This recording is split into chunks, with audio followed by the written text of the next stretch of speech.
All right, Jeffrey, how you doing today? I'm great, Rob. How are you, sir? I'm doing beyond great because we're sitting here, Storyteller Overland headquarters in Birmingham, Alabama. This is the first for me I've passed through back in the day when I was in flight school in the area. But really excited to check out your awesome town, awesome state, and look at what Storyteller Overland is all about. Because it's surprising that a van life company such as yourself is in the Southeast and not in the Northwest or in the West. And I just find that really fascinating. Well, we are super glad that you're here. Welcome to our intergalactic headquarters here in Birmingham, Alabama. But it's super great to have you. But yeah, it does take a lot of people by surprise that we set up camp here in Birmingham, Alabama, which is not typically known as the apex and the hub of all things overlanding and outdoors. But I guess if it equals out to long range travel, maybe you have to travel from here to get there. For sure. Well, I mean, the population is here. I mean, a lot of people are from the East Coast, and I think that's always been a con of some of these van companies being out west. At least for me, it's hard to get to. I mean, and you could say, well, there's like-minded people out there that are in the van life industry and they're in the national parks and stuff, but you've got a huge population center on the East Coast. And I look at it as a pro, honestly, that you're an incredible company with incredible product, and we'll get into that for sure, but that you're in a completely different aspect, geographically speaking, which is very cool. I wanted to really kind of go back a few layers and find out why. I mean, why did you start a company? What's your background, a little bit of who you are, where you come from, and would kind of just get into how you became the CEO of this, the latest and greatest van life company on the scene. Well, in the beginning, that could go, really, really far back and get way into the weeds. But to kind of distill it down to a timeline here for your listeners, we've always been fascinated by the creative dynamic and the elements that go into designing great products, great vehicles, great things. But for me, that started early on, I guess, on the creative side, when I curiously this is going to be this rambling answer, and I apologize in advance. No, it's fine. But I think what led us here initially was me hanging out when I was probably 11 years old. I was at a mall with some of my friends, and I found this cassette tape. I've heard of those. Those are this old thing known as a cassette tape, when you actually had to go to a physical record store and buy this thing to put into this little receptacle in your vehicle in order for it to come back through the speakers. But no, some friends and I had been, just kind of joking around about wouldn't it be cool to be in a band and do all that kind of stuff. And I ran across this cassette called The Cult Electric, and I had seen it advertised in Thrasher magazine. So I figured this must be awesome. I had no idea whether we were going to like it or not. But anyway, we instantly ran, put it in the cassette deck, was riding home with my friend's older sister. We were just overwhelmed by the music that came back through. And so anyway, that kind of got us into this vein of like, okay, well, apparently we're songwriters now. And we're like, let's go get a guitar and let's do this kind of stuff. So anyway, that became my jump point to realizing that I liked being around creative scenes, and being around people that were collaborating over great ideas. Sure. At that point in life, it was music, and over time, it became design and engineering, more related to the design and remodeling world on the architectural side. But through this, it was like this consistent theme of creativity, collaboration, building a team around us, or a band around us, or a group around us, or a company around us that just wanted to riff on good ideas and find ways to solve big problems that maybe other people hadn't found the vein for yet. Sure. So it's a weird thing happened through that whole on the way to the Grammys that never worked out. Yeah. And then we got involved into the design and remodeling and construction world, and that worked really well for a season. But had some friends who had always been in the custom automotive world, second stage automotive, and we actually originally wound up going to church together. And the music thing comes back into play there because we wound up playing together in a worship band at a local church. And so we started building these relationships, and over time, I knew they were heavy into the custom automotive world. Right. They had one of the biggest brands, at least in this part of the country. At the time, it was called Southern Comfort Conversions. It later became SCA Performance. And again, we had always threatened to find some way to work together on some level.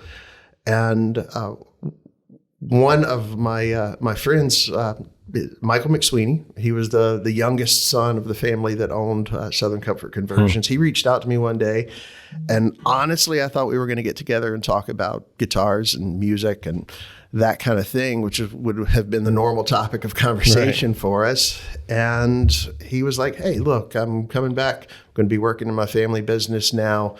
We've got an eye towards really growing this, but we have, maybe it'd be good to get a fresh set of eyes that's not from the industry to help us kind of think in a more creative direction and open up opportunities that maybe we've missed along the way." So that weird thing happened, and it turned out to be a pretty good time to consider those kinds of options. Sure. So about 10 years ago, I found myself working with really in a partnership with a really prominent family who knew the ins and outs of second stage automotive probably better than anyone else in the industry. So I got to learn a lot, be mentored by them, have a lot of great experiences. We got involved in some really cool projects, capitalizing on the strengths of that company where it was at the time. But we opened up some other opportunities in the up-armored dignitary transportation part of the world. We were making motorcade fleets for presidents and heads of state and magnates in the Middle East and all throughout West and Central Africa. So we were meeting a lot of really interesting individuals, and obviously a lot of outrageously successful people and high net worth individuals with really cool storylines. And we were gaining a lot of experience. We became a master upfitter for Mercedes-Benz during that time. And that's really what got us kicked off on vans initially. So again, continued to learn a lot, had some really great experiences bringing, I guess at the time you would say we were building high-end, almost mobile jets. They were like high-end executive lounges, like maybe that's a good way to say it. In the van format. So yeah, like a mobile office on the Sprinter platform. Kind of like what a nice hotel would have, almost like that, but more of an office setting. More of an office setting. Very, very. If you can imagine the interior of like a G6 Gulfstream private jet, so literally it would have a lot of that same CEO type of. gets driven around while he does work in the back. Exactly. Okay. So at the time we were building out executive luxury coaches and CEO lounge type vehicles with really sophisticated media systems in them, SATCOM on the move. I mean, people that really need to be connected, whether it was to the stock market or to what have you. I mean, they were staying productive on the road. And this is before the iPhone. But it was right about it was during that the evolution of that when that was becoming more of a resource. Sure. So you're talking about large, like 50-inch screens and mobile conferencing and that kind of thing. And it was great. We were connected to some really astoundingly interesting people.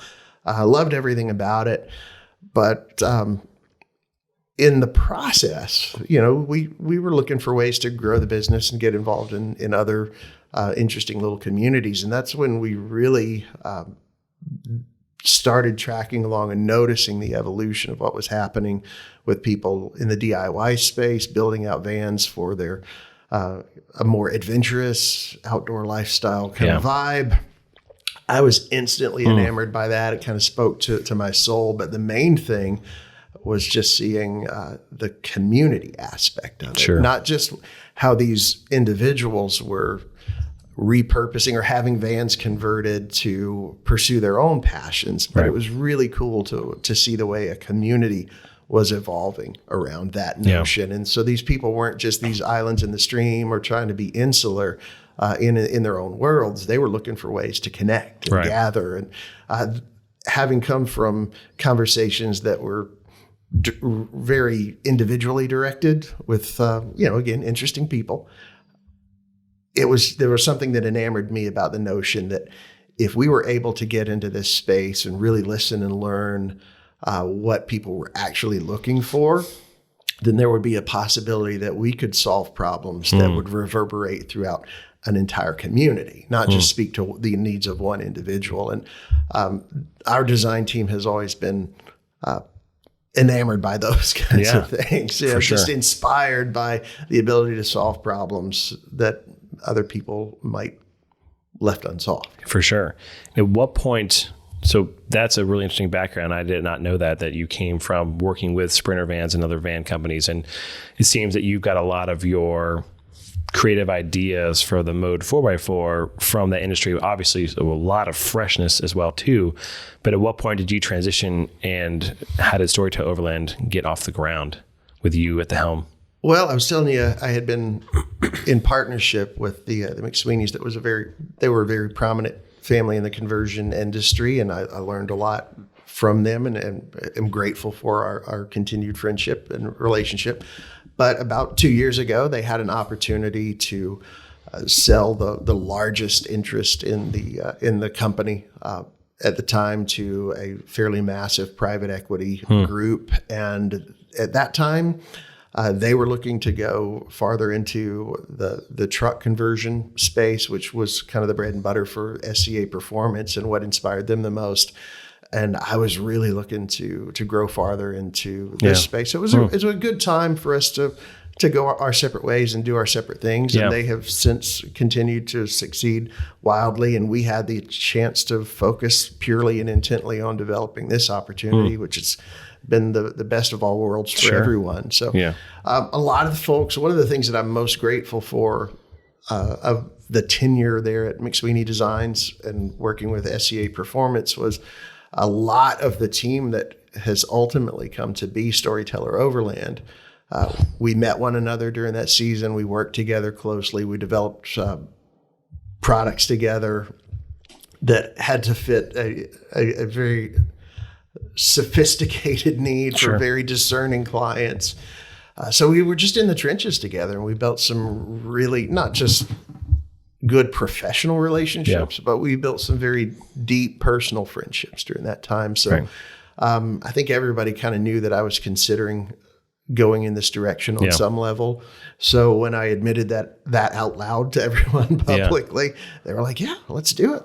We're in. Awesome. How can we go?" So when we were able to put together the team and put all the resources together that would be necessary to not just kind of play at the edges on this, but to solve big problems and really address not just things that were missing from the product in the van life community in the overland space, but things that were really structurally inefficient about the business itself. And so we knew that we would have an opportunity not to just develop design solutions in the product game, but to really address some major, I think flaws might be the right word to use. I know what you're getting at. In the way the industry itself was set up. And I definitely want to get into that later on in the episode.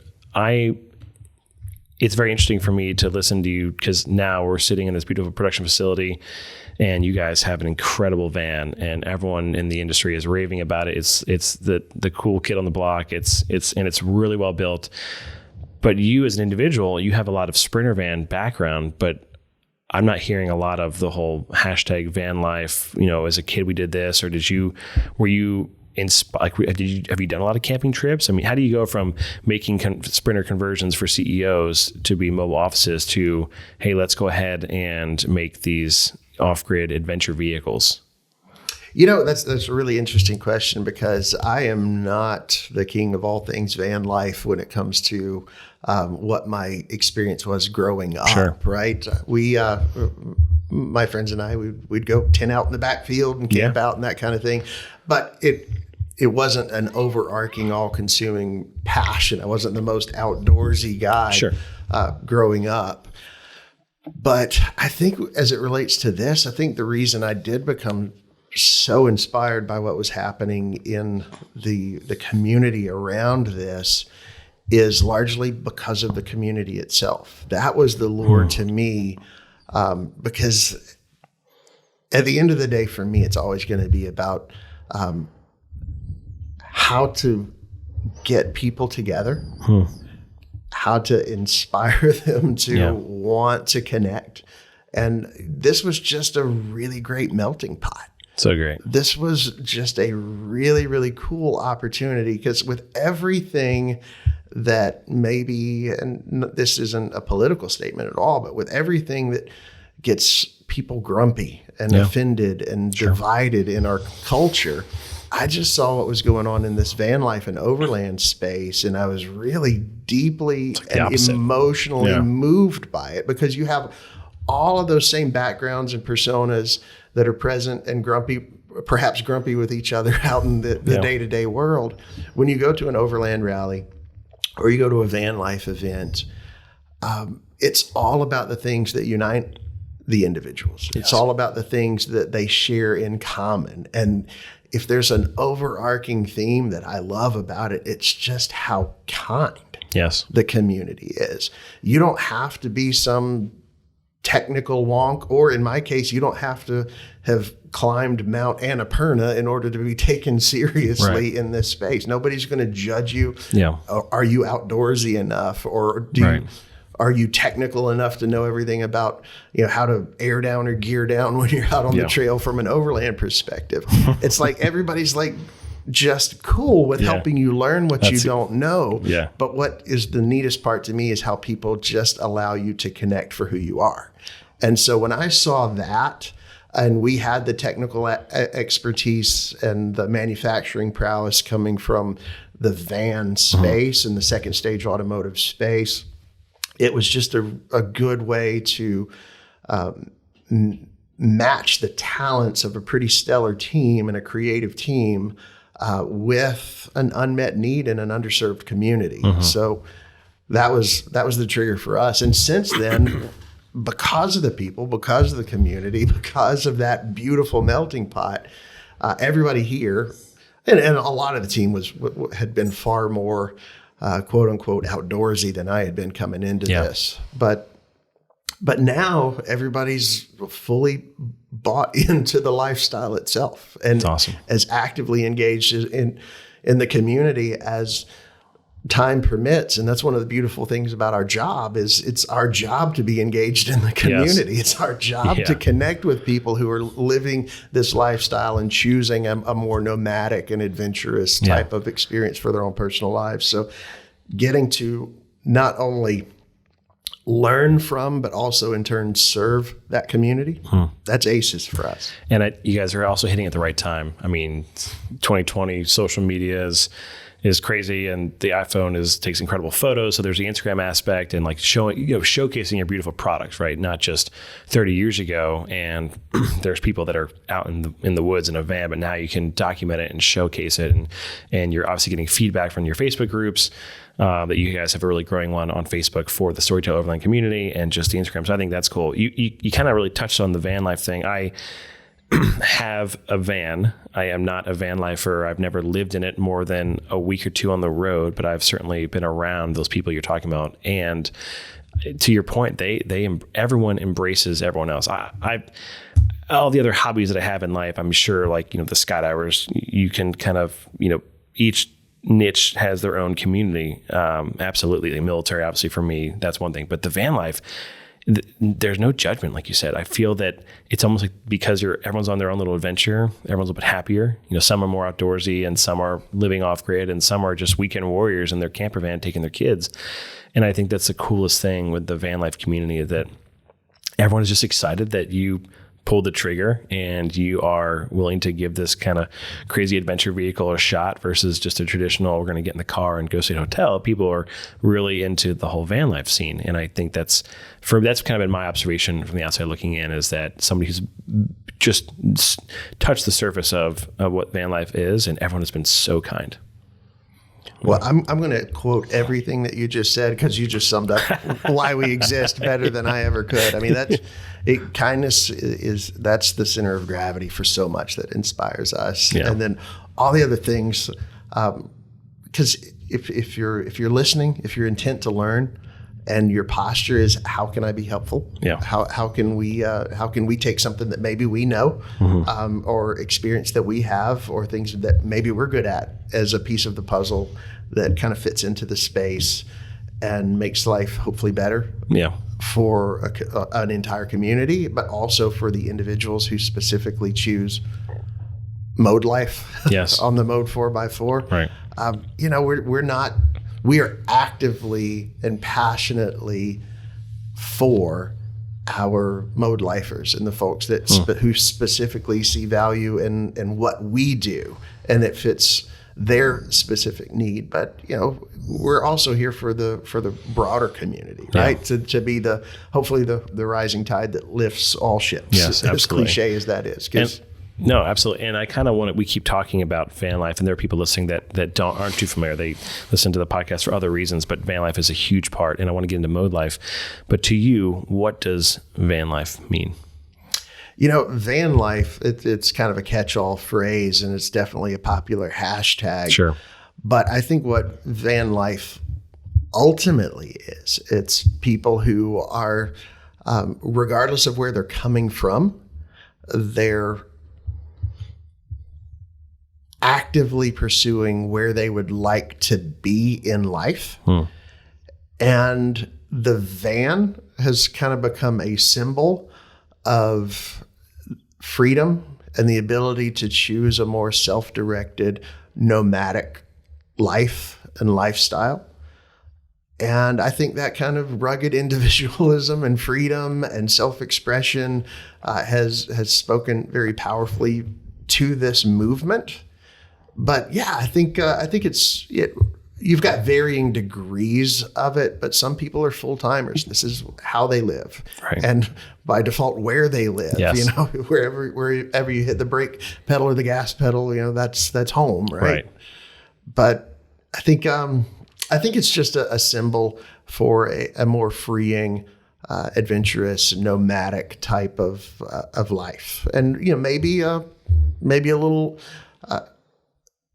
maybe it's an inflection point in the broader culture where people are admitting out loud, or feeling free to admit out loud, yes. that you don't have to measure success with someone else's definition of how much or what types of things you should have accumulated at a certain yes. point in life.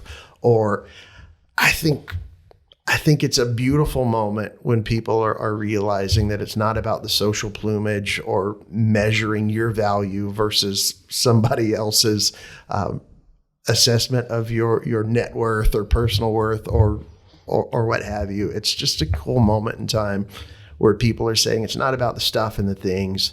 It's about the relationships. It's about the experiences. It's about the things that you can ultimately share and communicate and pass down to others.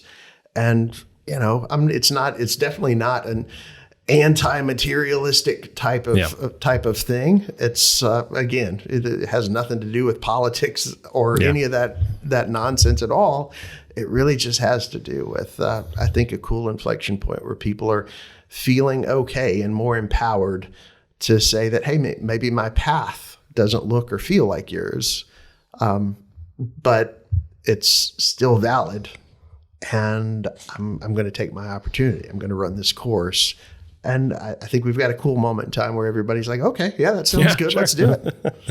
I almost look at it as one arm to the new Redefining the American Dream movement.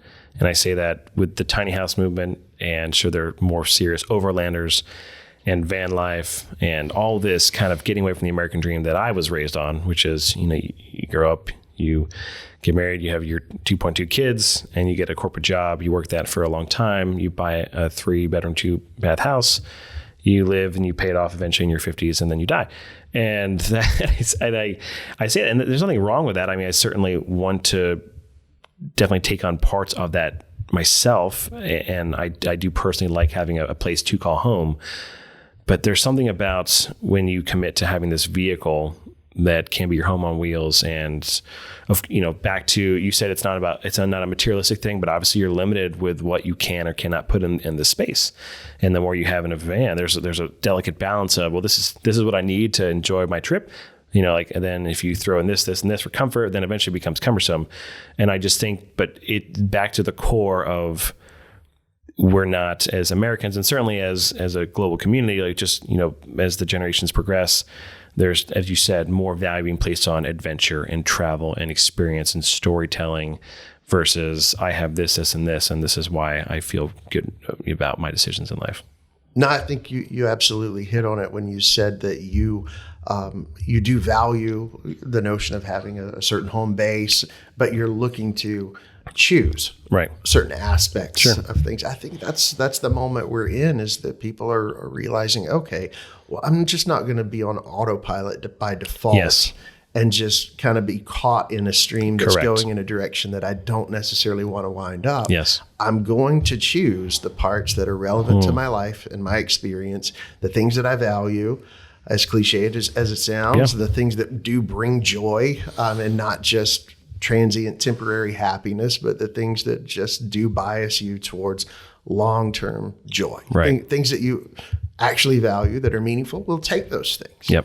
Use that as a piece of the puzzle, find its place, plug it in, and then the other stuff that doesn't serve you, leave it. And leave it behind for somebody else to pick up, because that's their experience, not yours. That's so interesting too, because I have family members, people that I know, and just in general, talking as an American, there are certain people that have relatives from the Great Depression. That's one thing that comes to mind. And so they were always raised, they saved everything, right? I mean, hoarding would be an extreme level, but not even that, just keeping things, because they came from a time that was what you did. And I certainly see the value of that. But as to what you said about being conscious, and I do think social media, the internet, that is one of the good things about it, that we can see that there are other opportunities out there, other avenues to take versus, this is what you do. You go to this, you get married, and now you're on this path. And before, like I said, you're an old man or woman, and like how much of that was my decision, and how much of that was just peer pressure? And I think social media and van life and all this is a way to, and I know, and I say this again, not as a van lifer, and this is a very humble perspective, but there are people that do van life for 2-3 years, have an incredible time, and then, okay, great. Then they either keep it as a weekend vehicle or they sell it, and now they go back in a house.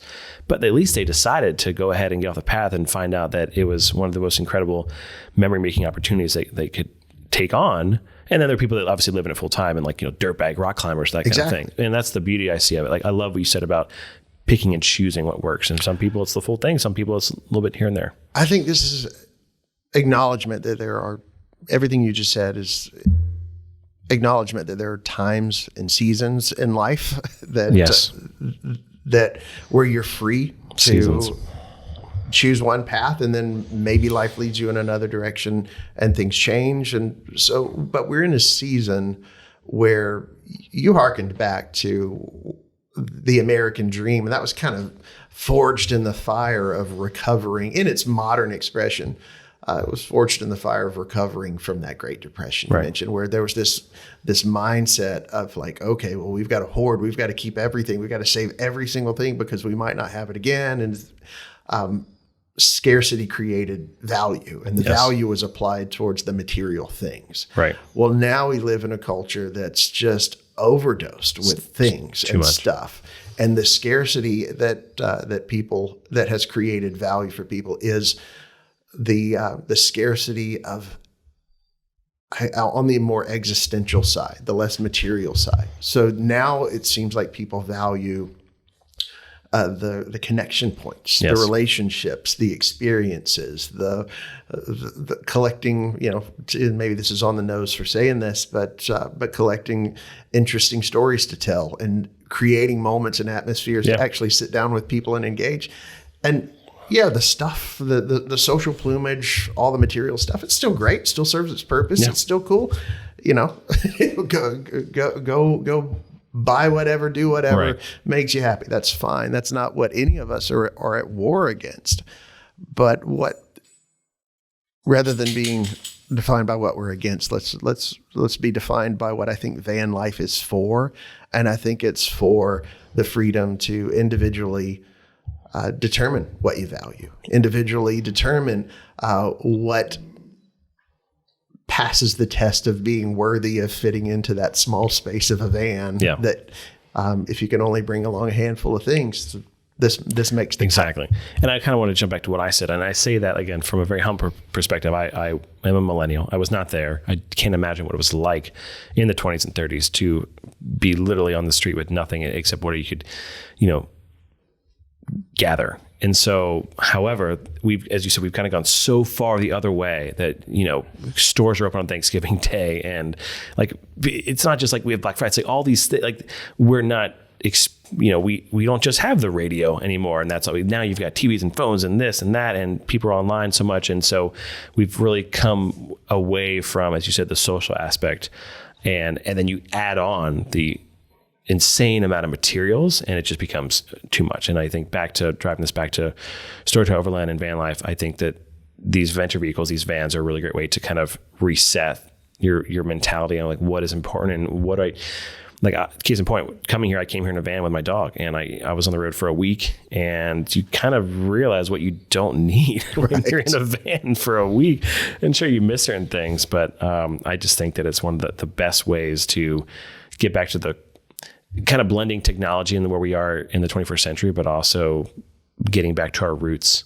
It's very comfortable, but also you're living that adventurous life, and you're I don't know where I'm going to sleep tonight, and that's kind of fun in and of itself. And I'm spur of the moment, and home is where you park it. All the cliche you can think about. Right. And that's kind of what get back to it. Well, what I love about what you just said is that culture was defined by what they were collectively living through, right, coming out of that Great Depression. And yeah, you're right. If far be it from us to try to project our current understanding into sure, the middle of that experience, but where we are now, you use the word reset, and I think that's what's happening. Individually and collectively, people are resetting towards, okay, well, this is the way it's been, but is it the way it has to be? Right. Is there perhaps a better way to steer our individual path or to communicate collectively? And that conversation's being had on so many different levels, really throughout society right now, politically, economically, socially, otherwise. But for the phenomena that is van life, what I love, and it goes back to community, that is what I think has been so scarce. Right. Everybody's siloed into their mode of entertainment, their job, their daily grind, that everybody feels so detached from things that really do matter. And I think scarcity of community has created just this recognition of its value. And it's kind of... it's been defined by its absence here. So when you see people investing a lot of time and talent and treasure into building out a van, or having a conversion company build out a van, or go to an RV lot and buy something like a Mode 4x4 because of what it symbolizes to them, typically right, speaking, what it symbolizes to them is an opportunity to reconnect with their core, who they are in terms of their own personal values and the things that they want in their life, the places they want to go, the things they want to accomplish, but also just that vibrance of how interconnected that comes. This right, isn't just this insular movement of a lot of individuals out there. This is a growing and thriving community made up by individuals with really, really highly personalized, very distinct storylines and backgrounds that are coming together in this unique, again, melting pot. Okay, so I have to ask, Storyteller Overland. Yes. How'd you come up with that name? Because it's not your typical, van conversion company. It's kind of beautiful when you know what you guys stand for. But at first glance, I was like, what is that name? It's awesome. Right. Well, it's a completely fair question, and there is actually a legit answer.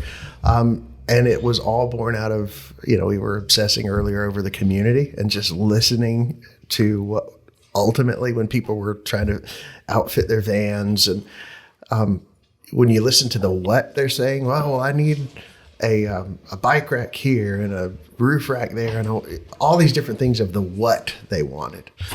We started listening through to the why they wanted it. And it really did. I mean, maybe it's on the nose, but for us, it was like when you're listening to what they're really saying, it's how can I live my story? How can I use this van to go the places I want to go, do the things I want to do, connect with the people I want to connect with, and just come back with really cool stories to tell.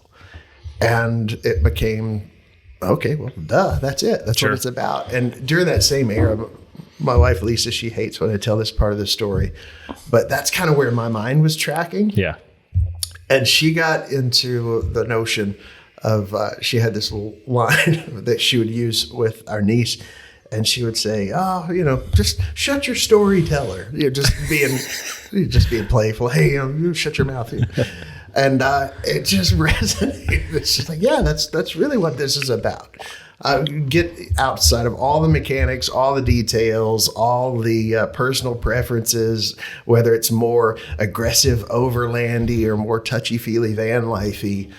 Somewhere in the middle, it's just individuals connecting to a really beautiful community, wanting to come back with really cool stories to tell. So that's it. That's the magic. That's it. That's how on the nose it actually is. But it defies every convention, because if you're overland, you're supposed to be overlandopotamus. Yes, supposed to be gearhead. Kind of. That's what I mean. Yeah. Just real technical.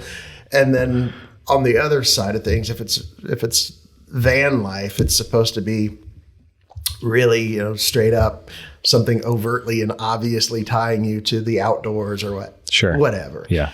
And for us, it was just, we had a little different arc. We had just a little different thought process. It defies every convention. For sure. Like if you get into like building a brand and you listen to like all the science behind that, they'll tell you, well, you should never have a brand with more than 5 syllables, because then it becomes too hard to say and people won't remember it. Well, okay. Storyteller Overland. Storyteller Overland. So it's 7. We're 7. And then it's really unhip and uncool to put your logo in an oval these days, like, because that's like that went out in like the mid 90s, and it was like a throwback to. It goes back with 60s. Your retro stripe too. Yeah, So I think, and you guys are just creating ripples left and right. What's funny about it is, in that world between art and science, right in the middle of that is design, and so we try to take all the elements of the artistic expression, creative expression side of things, and the science that, there's some solid data that says maybe a brand would behave better if it looked like this and acted like this, and it needs to feel modern because this resonates with this core demographic. We are not focus group people. We are not at all focus group people. We're community. Thank God for that. We don't even we're not even really about personas when it comes to like building out, our product development or our brand design or our brand language. We're about people, not personas, people with actual names and actual values and actual opinions and actual experiences. So that's where we kind of test things. It's just how crazy it seems when you're actually talking with real people, not just some scientific algorithm out there in the world. So we defy a lot of convention, not just on the brand side, but really when it gets down to product development, and just kind of the creative jam session that comes along with that. Right. No, it's interesting too. When you think of like brands like Target, you're like, what does that mean? But everyone knows what the store is, right? But then you think of, like you said, overland companies or other van companies, it's very like, this is what we do. And I think Storyteller Overland has really grown on me a lot, because it actually does kind of beautifully. It speaks to the community more than the product itself. I mean, like what you're able to do with the product is tell stories, and I love your, tell better stories, live free, all that good stuff. It's really great. One of the things that just immediately jumped out to me, and so for everyone here listening, we can kind of give you what I know about your company to be true, and then you feel free to correct me where I'm wrong. But in my experience with the van life world, you've kind of got your 2 basics. You got your custom conversion companies, and you've got your Winnebago type companies that, not till recently, but now with the Revel, they make, here's our model. You guys are more aligned with the Winnebago model. Like, you create the mode 4x4, and this is our model, and you distribute it out to distributors. I like to know why that is, because every other van company is making custom conversion companies, and there are pros and cons of that. One of the huge cons is the wait, the time log for that. But I kind of just curious, was that always the plan to create one specific model of a van and then just get it out into the world? Or were you trying to become, just a van life company and see which direction you want to go from there?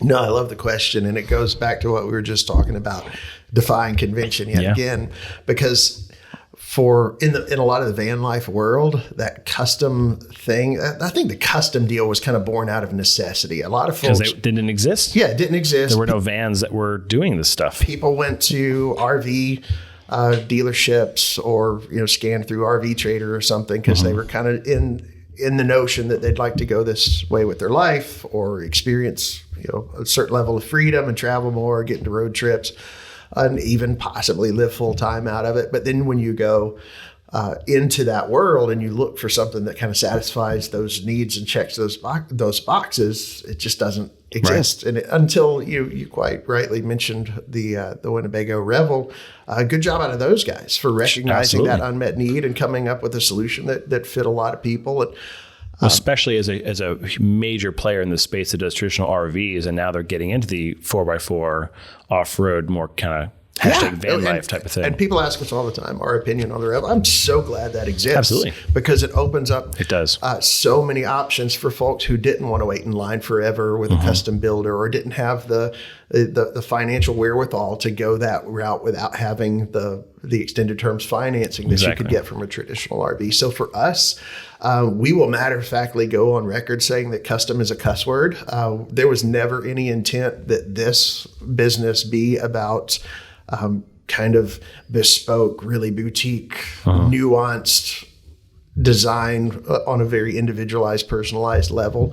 What we wanted to do was to come up with a solution that wasn't modular, but it was flexible. Yes. And that it would allow people to redefine how they used their space almost on a moment-by-moment basis with a lot of tested, well-designed, well-crafted components that flex between one mode to another in 10 or maybe 15 seconds, but all that are crafted together as a complete thought, tested for that assembly, fully tested in terms of their safety and compliance with FMVSS, DOT, and NHTSA specifications, which is totally lost on most of the custom world. They just don't think about those things. It's not for lack of, it's out of any ill or malicious intent. It's not like they just disregard it, but they don't come from the automotive world. Right. And they're thinking of this in a lot of ways more as a tiny home that happens to have a steering wheel. And this is anything but a tiny home that happens to have a steering wheel.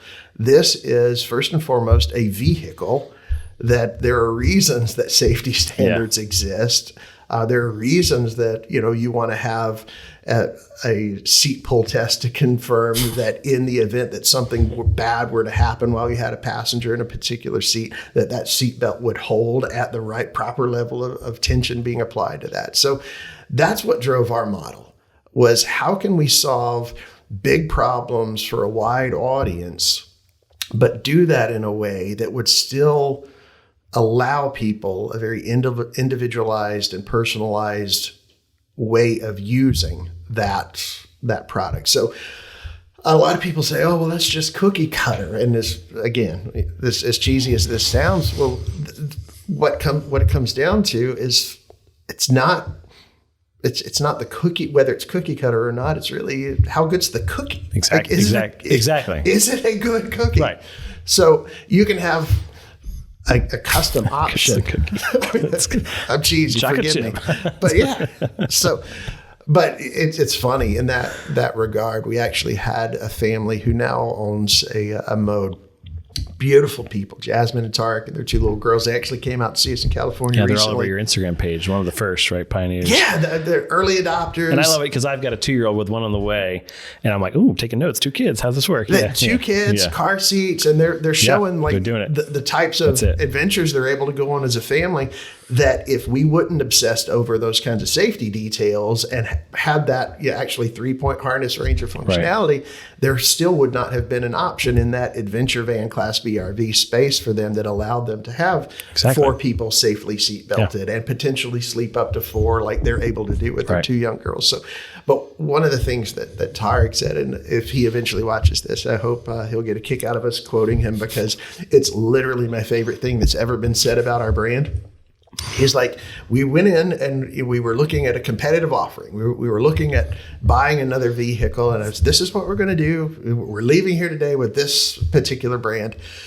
And this is in the store. This is in the store. Okay. They were actually at a La Mesa RV store, which shout out to La Mesa. They're fantastic people. But they, anyway, Jason and his team at La Mesa are great. And just to kind of show how I think this same story arc is playing out pretty routinely in RV dealerships across the country now that stock our product. But somebody went in, maybe had no idea that we even existed as an option, right? Because we're still new. Been around, not very long. Yeah. You know, if you know, you know, and it seems like there's a lot of energy and hype around our brand right now. But if you're new to the space or if you've been very intent upon another particular product line, maybe you kind of had blinders on and crowded us out. But what Tarek said is when they went to buy that vehicle that day, Jasmine, his wife, said, well, what about this one over here? And he's like, no, we're getting this one. And so anyway, the sales staff there in West Sacramento said, no, you might want to check that out. It's definitely worth looking into. It has a lot of features that would be really right for a family like yours. And Tarek said after he got in it, saw the open floor plan, saw the 3-point harnesses there for his girls and for their car seats. He said, he's like, I came to realize pretty quickly that I had been standing in line at McDonald's and you guys were over here offering me mom's home cooking. And I was like, yes, that's the greatest thing that could ever be said about that's awesome. The emotional connection and the quality connection that we were hoping to make as a brand. So again, do we just sell one focused floor plan and one feature set one way through RV dealerships? Yes. Do we say yes to a bunch of custom options and all that kind of stuff? No. But our model hopefully accommodates all the intent that people want behind what they're going, from a custom vehicle, just in a different way. And in a way that allows it to be RVIA certified, allows it to qualify for extended terms financing up to 20 years. It brings this whole range of solutions to bear that people that are just so focused on the custom world, it kind of crowds out a lot of those options just because of the path that they're on. Most custom buyers, they're going to experience from a quality builder, they're going to experience long lead times because it's very difficult, almost impossible to scale custom, to go fast at custom and still end up with a quality product that has any kind of quality tolerance or that can be serviced in the field and those types of things. So people will wait in line with some of these builders for like 12 to 18 months and they'll have to go buy the van. And then start the process sometimes, And they'll have to go buy the van and drop it off, and then they'll have to make a whole bunch of confusing decisions and then wind up with a bunch of change orders over time, and the price just keeps going up and going up. So you've got people paying $250,000 for something that they've never seen or never touched or never been able to experience firsthand. And that model is subject to, there are a lot of great craftsmen out there, but is that craftsman always going to be there at that company to remember how they terminated the electrical and built that cabinet if everything's one-off every time? So having said that, we're super great that the custom world is there. It's the right solution for a certain range of people, and there are a lot of quality builders doing a lot of quality stuff. So we're not at war with that at all. We love that. But ours was just kind of a different mindset. Yeah. And they certainly, in my opinion, tell me if I'm wrong, but I feel like the custom manufacturers for the last 30 years have created/carried van life into what it is today. I mean, I don't believe there were other major manufacturers pumping out vehicles like this, 30 years ago. Yeah, because it was inefficient for some of these RV companies and some of the larger automotive companies. I mean, you have to have a conversation in terms of thousands of the same thing in order for it to move the needle. What drove up the pricing from that custom perspective was that, it's going to take a long time. You're literally doing R&D on the fly all day, every day. So there's a certain point where you can't charge enough to make that make sense. But there are some companies that kind of burrowed out a niche and got really good at delivering value and creating quality for that. Again, we celebrate that. We're super grateful for it. That's a different thing than what we do. And a lot of the pioneers that helped to foster this movement that we now benefit from, they had to be custom because they were the only ones that could figure out how to do it one off and actually build something that some of these full-timers were actually looking for, or some of the folks that needed, I like the way this looks, but I need a place to put 3 mountain bikes, or where's my surfboard going to go? Well, those weren't conversations that an RV company was going to have. They didn't, it was just off their radar screen. To your point, I think to me, custom doesn't necessarily mean better. It can for sure, but like you keep talking about how far does the price keep going up? One thing I noticed, like when the Revel came out, if you didn't want to shower, then you kind of have to go the custom route. And you guys don't offer your flex shower. But if I was hell bent on a 170 extended Sprinter van, you don't offer that this time. So there are certainly needs for different families, and that's the beauty of this space that I see as somebody coming from a military background, completely unrelated to the outdoor space, looking at this and saying, wow, they're incredible. In the last 10 years, the options have just quadrupled. It's great. Incredible, and it's awesome. And you'll find no one who celebrates that more than our team here. I mean, we're super grateful that the Winnebago Revel exists. There are a lot of people out there having really great experiences with that. I love them. And that's fantastic. Yeah. And there are also so many people who are helping to build out that ecosystem with mods and different things. That whole community is getting creative. We love it. It's fantastic. Same deal with, you could go down the list of usual suspects that kind of come up in this conversation. Outside van, sink van, some of those are just fantastic. Awesome. They're great people. They build a great product. Sportsmobile has been a legend in the space for so long.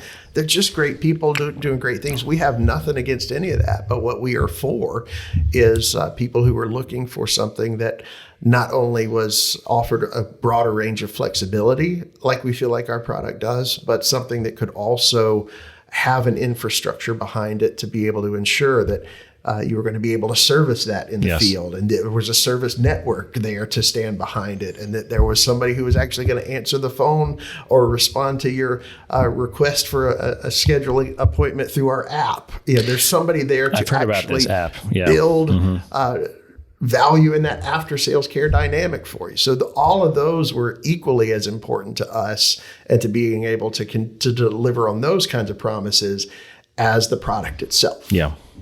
We've talked a lot about the craftsmanship, and I've seen it firsthand. They are incredibly beautiful, just so well done. I mean, even just the front 2 chairs. I mean, just the leather material is incredible.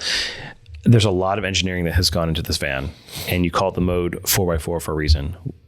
I know 3 particular modes that come to mind, but can you kind of elaborate what those are? Any other ones that I'm not thinking of, and what a mode 4x4 is and how it's different from the rest? Absolutely. No, I'll say this. Even though when you were asking about where the name Storyteller came from earlier, it was because we felt that's what people were looking to do. It's, to tell their story, their way. When it came to what are we going to name this actual vehicle? It's got to have a personality and a persona. What we realized is the van was not the thing. It's how you go do the things. So this is your mode of transportation. This is your mode for base camp. This is your mode for getting all of your gear where you want to be to go do what you want to do. So that's where that ultimately came from. Yeah. And then that was kind of its overarching, application for what it actually represented. Hopefully this is a tool. This isn't the thing, but hopefully this is a tool that lets you go enjoy life and do those things on your own terms. But then it became inwardly relevant because we were designing this vehicle to be very adaptive. Yes. To be very responsive to a particular need that somebody might have, to use it as a truck during the week and have place in the rear to haul all the gear and not have other stuff get in the way, or a way to just transport people to and from school or to go to the park or whatever. So that was one, kind of mode. And then there in the interior cabin, you've got, I guess you like a workbench kind of setup. Yeah. So it's kind of a work mode. You've got the whole galley it's got a lot of interesting flexibility to it. So that's your food prep mode, and then of course the main thing is the groove lounge. A lot of people have come. I think blows my mind every time I look at the different modes that it goes into. Yeah, well, that's one seat that, again, it's been fully seat pull tested to meet all the necessary federal safety requirements. But that one piece of gear within the span of maybe 10 or 15 seconds can, in and of itself, you can flip a few levers and fold a few panels down, and it goes from a fully upright seat with two 3-point harnesses down to a lounge style setup, almost like a chaise lounge, or a way to just entertain people facing multiple directions, right. Kind of in their own zones, or to fold it completely down. It becomes a comfortable place to sleep. Yeah. And the reason that was meaningful is because we just assumed people would ultimately at some point want to carry along visitors with them, carry along their crew, carry along their family, not just be solo flight travelers all the time. And that gave us an opportunity to create safety and comfort and flexibility all in one piece of equipment that defied some of those RV conventions, because a lot of times when people would tackle those types of engineering and design hassles, it wound up with, well, you've got to get this piece of gear from the back that is hidden underneath a couch, and you pull this panel here and then you carry it to the front and you suspend it off this. And we just didn't want any of that complication. We didn't want any of that kind of hokey, kind of gimmicky stuff. We just wanted a simple, elegant, easy to understand, easy to operate solution. So we had tried to apply that same logic to the seating and the sleeping arrangements as we did to, okay, well, people might eventually want to get clean and take a shower, but they don't want this fully closed off little claustrophobic thing that you have to contort yourself into. So maybe there's a creative way that we can have a shower that's there when you need it and disappears when it doesn't. So, okay, that's a cool goal. How do you step back and make that possible? That's a big picture, but what are the brush strokes that are necessary to paint that picture?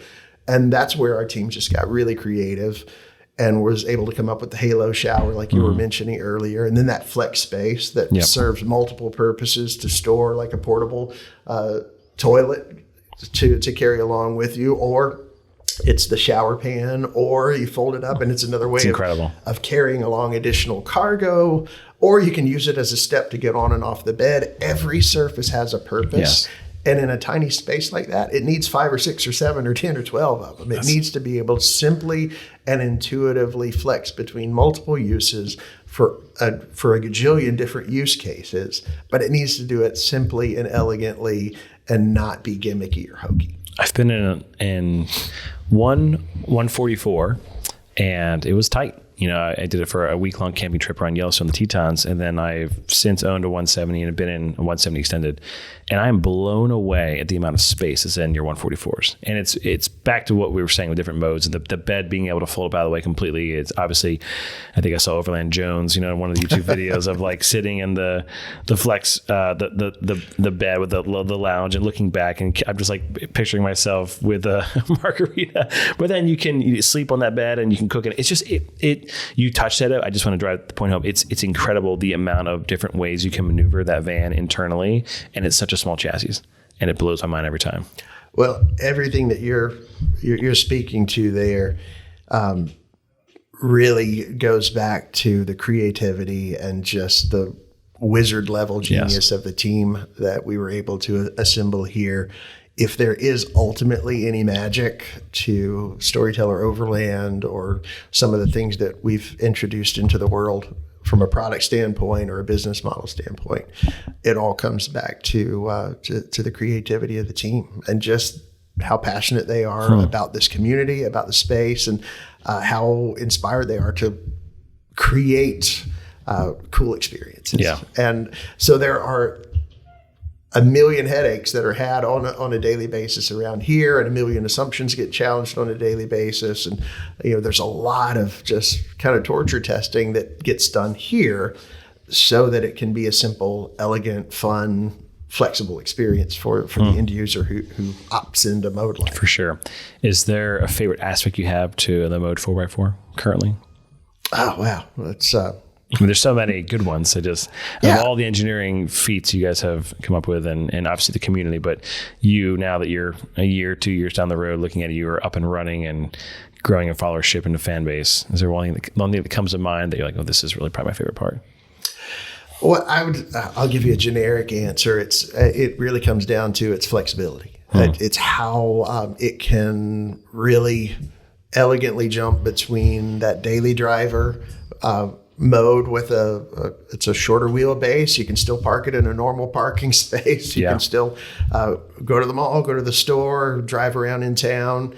And also, on that note, not every adventure that anybody's looking for, or not every experience that people are looking, or every place they're looking to take these vans is off the grid or some down some unbeaten path. Sometimes, you're going to a new town, you want to pull in, you want to enjoy the inner city. Sure. You want to come and see what that city center and that hub and the vibrance of that's like. You want to pull up and be able to park and right go to downtown. A museum, right? So that mode, that kind of daily driver thing is important to us, but also it being able to flex into that weekend warrior thing.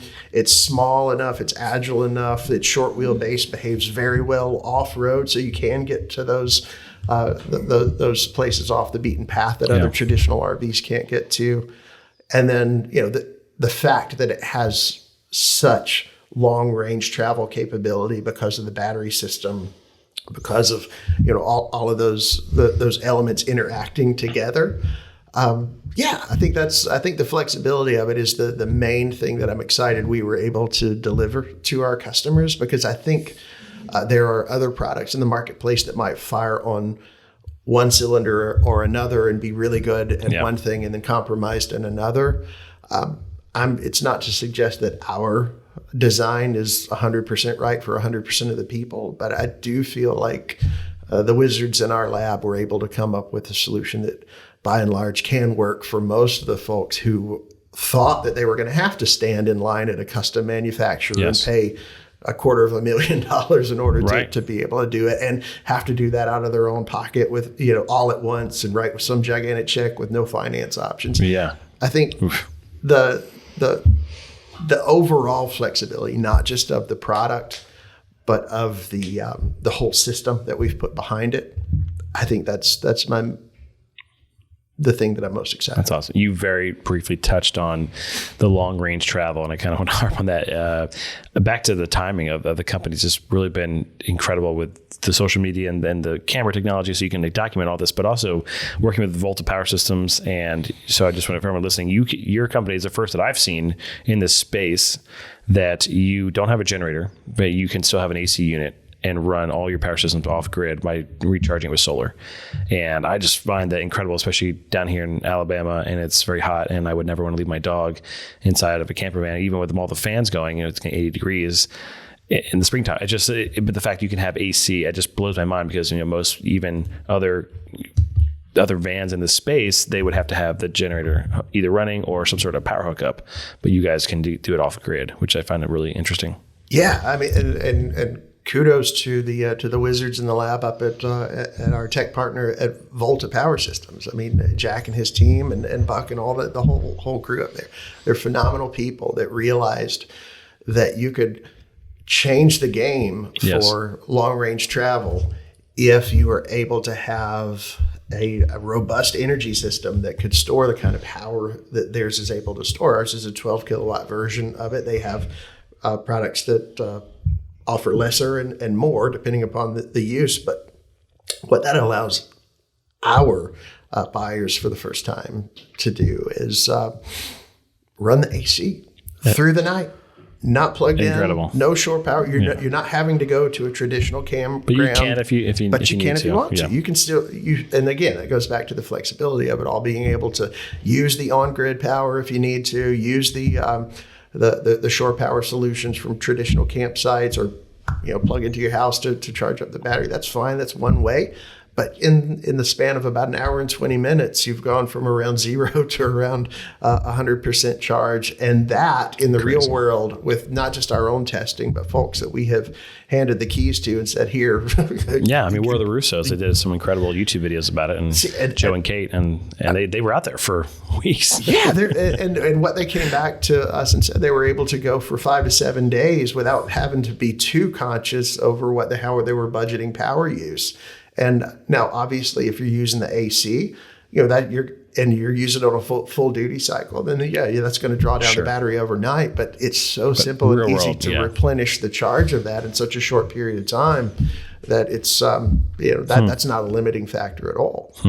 So we're excited about all of that. And that really is, I think, the word that gets fed back to us a lot is that it's a game changer. People it is. Are now able to consider going farther and wider than they would have been able to go previously, and without having to carry along massive, noisy, fumey generators and that kind of stuff. Well, and especially from, as a pet owner's perspective or an elderly person, I mean, I've got a lot of family in Florida, and that's like, you need an AC unit. Fact, like you can't, I mean, people could literally die in the right time of year.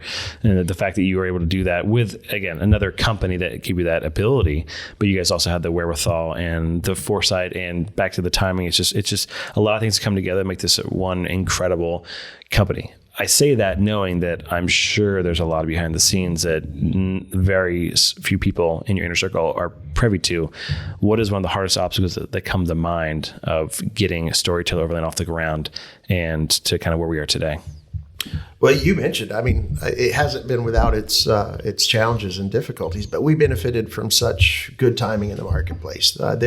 We were able to identify a clearly underserved community in a rapidly growing market, and we were able to develop a solution at a time where all the tech partners we need were available to us by relationship.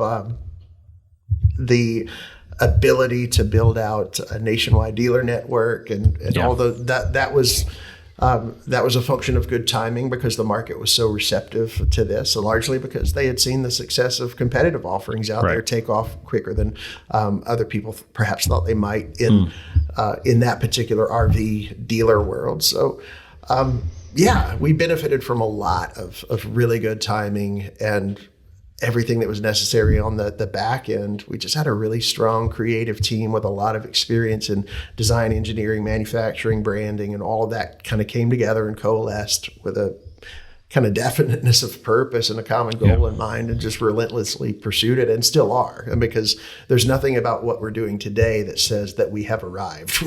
We're continuing to hustle and flow and grind it out, and to try to introduce the next person to Mode Life, and then the next, and then the next, and make sure that it's not just bringing people on board as customers, but really helping them to feel how much we value them as a part of our community and what drives and inspires our brand. And that's, I think if anybody gets on any of our social media, or if they opt into our Insiders and Mode Lifers page on Facebook or something like that, I think people will readily see that that's one of the things that energizes us. Most people in most companies that are kind of corporate rock and publicly traded, the last thing they ever want to do is answer the phone or respond to something. Like, for us, that's what gives us the passion and desire to keep going. And the feedback and we learn, we grow, we improve on a daily basis, because our Mode Lifers are kind enough to share their real world experiences, and they let us know the good and the bad. And I feel like a good customer wants to help the company. Like, they feel like connection to you. Like, they feel that you gave them such a good product. You guys aren't going to be perfect. No one is. But hey, if you could work on this, and you go, okay, roger that, we'll try and like incorporate that in the next, build around, or here's the quick fix, or here's the software update, or here we'll send them. That's all the consumer wants. And especially in the space, people but when the company's like, you know what, we're too busy, we can't take that on right now. It's like, okay, well, for us, from our perspective, not only is it something that a customer's right to want, but I think they're right to demand, right? Yeah. Somebody, I don't care who you are, right now we know that where we are in the marketplace as a premium quality product, we're demanding it's a premium price relative to what the RV industry has been accustomed to paying for a Class B RV. And so are there less costly options out there if you go to buy a certain strata of Class A or Class E? Yeah, you could save a few bucks, but you wouldn't have the same range of capability. Right. But our goal is, like, regardless of price, it's our job to make it worth it. If we could sell it for less, then we actually tried. We're advocating. I was actually one of the chief voices in our company saying, yeah, but what can we do to, like, keep the quality and lower the price? And ultimately, we wound up in a bandwidth that I think is completely fair given the range of capability, but it has to be worth it. I don't care who you are. $150,000 is a lot of money. And the fact that our people value their relationship with our company and value what our van represents to them and what it allows them to do in terms of the experiences they're going for, we value that above everything else. So that's the reason we show up every day and go to bat to make sure, okay, if somebody's having an issue or a problem, then let's take massive action to fix it. And if it's a problem for just to call people by name, like for instance, Heather and Darren Kirk, they had an issue early on. They were like first wave adopters, Tim and Colleen, some folks like that we were able to be on a first name basis with. They had a couple issues and they were kind enough to let us know that, and hey, look, it might help if we could do X, Y, or Z. So we tried. Once we knew that could be an issue or a potential downline point of failure, we were able to say, okay, let's assess this and not just do this as a one-off issue. Let's figure out how that we can go ahead and prevent anybody else from having this experience or this downside. So we took massive action to fix certain issues that we were made aware of by the kindness of our folks and the patience as we came up with a solution for it. So, shout out to Heather, Gary Kirkland, and Tim and Colleen McGuire. Some of the early first name adopters. basis with the latest Curtis. Yeah, what I'm hearing is the company was started to tell better stories, and it's a vehicle to go and do that. And it's about the community in the van life world. And you talk about mode life, people that obviously have bought into your company, but it's also on the back end. You guys are still creating your own inner community, which is probably that mode life you're referring to. So I found it interesting that you were inspired years ago to get into this industry because of the people that you met along the way. And now you're right in the center of this beautiful community of people that are excited and they're passionate. And like I said, things do go awry, as anything mechanical has a tendency to do, but your level of customer service and commitment to give them the best possible experience, I just find it's very commendable. And to you, it might come across as, well, what else are we supposed to do? That's just who you are. But as somebody else on the outside looking in, it's not the norm. And I think it's being very well received, obviously, in the marketplace. And people are loving the product, but they're also loving the people behind Storyteller Overland here in Birmingham.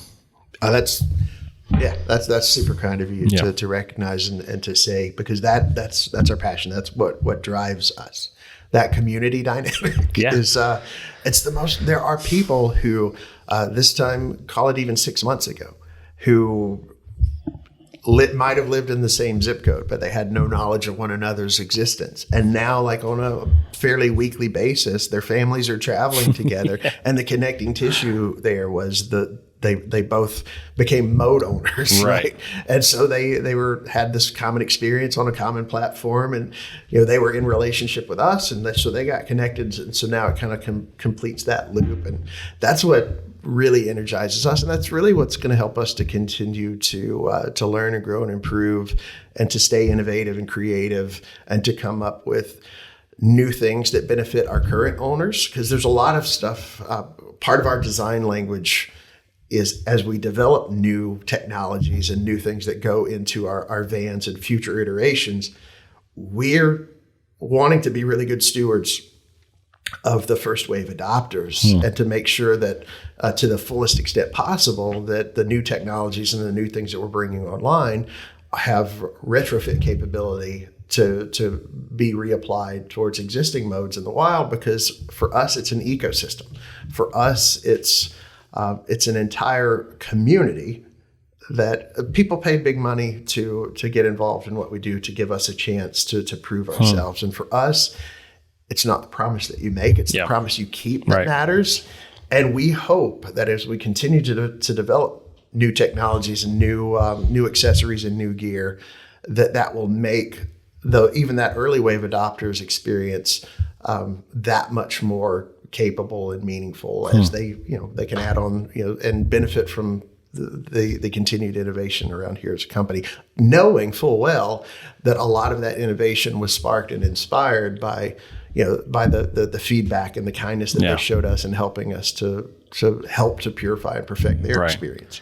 You guys are obviously doing something right. That being said, we've talked about Instagram, YouTube, whatnot. Where can people find out more about Storyteller Overland and what you guys are all about?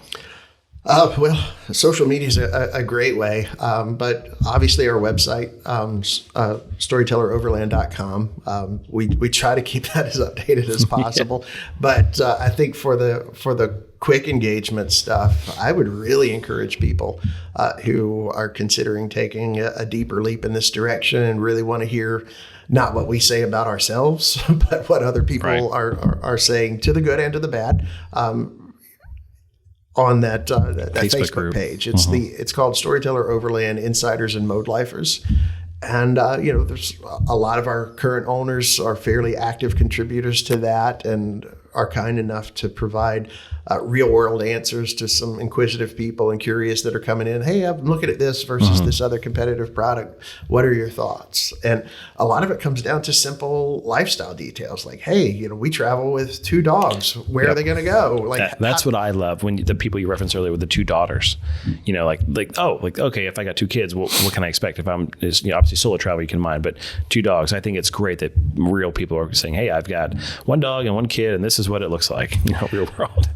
Again, I would say if there's any special magic that Storyteller Overland hopefully represents to the world, it's just connecting people within the community. There are a lot of really smart wizards here back at the office, and there are a lot of really fantastic people who have opted in to give us a shot to be their van builder. And I, kind of speaks to just, how do I say this?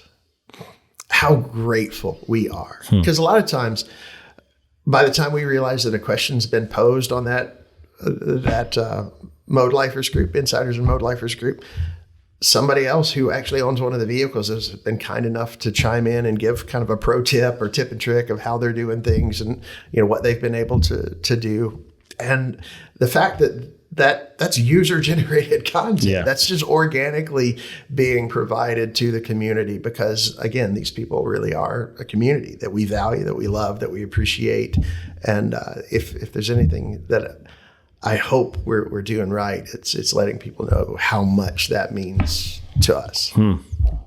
My last question for you is, been a lot of ups and downs, and you guys are obviously, like I said, doing something right, and people are loving the product. What's next for Storyteller Overland? Right now I see one type of vehicle on one chassis. Is that the foreseeable future? You guys have something else in the works? What's going on?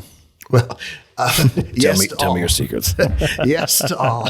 Here, don't tell anybody, but I'll tell you, one of the primary sense of urgency is, like we were talking about just a second ago, to continue to make the Mode Life experience more engaging. I guess I should have said that. You're still trying to perfect what just was released not that long ago. Still, well, I think we're always going to strive towards perfection and deliver excellence, right? That's because right. Perfection is always that thing that inspires you to do the next right thing and the next right thing. We by no means claim perfection. We're learning and we're growing and we're improving the product and our processes and everything about our company on a daily basis. And again, that's a part of where we are in the arc, and that's also a part of where we always want to be. Right. In this. That's what enamors us and inspires us to keep going. But